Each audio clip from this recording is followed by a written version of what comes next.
More on the current Russian-U.S. relations, I spoke to PJ Crowley. He's a former U.S. Assistant Secretary of State. I think that Putin is just counting the days until 3 weeks, until Donald Trump takes over, and then see where the relationship goes from there. As the Kremlin said, they feel they can do something if they need to, but they're going to see to what extent Donald Trump tries to reset the relationship yet again. The statement released by the Kremlin was quite remarkable. Let me just read you part of it. We won't be expelling anyone. We won't be banning their families and children from the places where they usually spend New Year holiday, meaning American diplomat families. Furthermore, I invite all children of American diplomats accredited in Russia to the New Year and Christmas tree in the Kremlin. He's inviting the families of American diplomats. I mean, this is a complete switcheroo from 24 hours ago. Well, I think let's understand that statement was not directed towards the United States. That statement was directed towards the Russian people.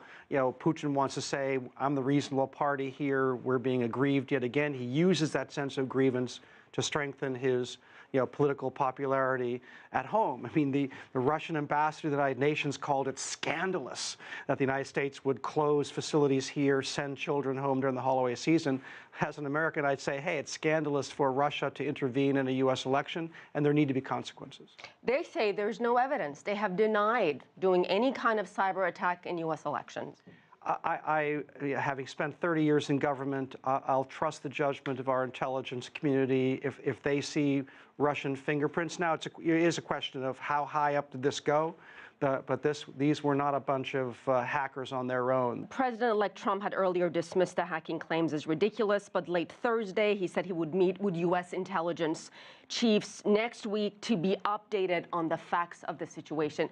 Where is all this going to go, and how much of a challenge is the relationship with Russia for the president-elect? Vladimir Putin has set himself up as a key antagonist, pushing against America's domination in the international system, and so that is the reality that Donald Trump is going to confront once he's president. That doesn't mean that you can't find ways, to cooperate where interests overlap, but it is to recognize that over the long term, the areas of overlapping interest with the United States and Russia is shrinking. It's not expanding. You could see a shift in, some additional cooperation regarding Syria. Ukraine is very, very complex, but obviously in the sense of Russia intervening to get its choice into the White House, that's unprecedented, particularly over the last 25 years since the end of the Cold War. From your vantage point, PJ, what is Putin's endgame?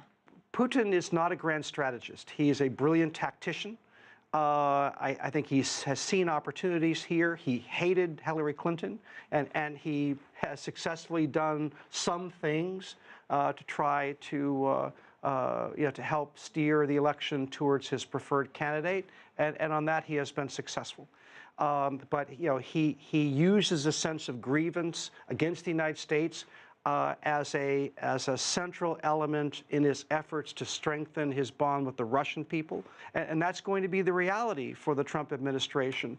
Whether Mr. Trump serves 1 or 2 terms, Vladimir Putin is going to be in the Kremlin for 8 years. That is a relationship that will be very, very difficult.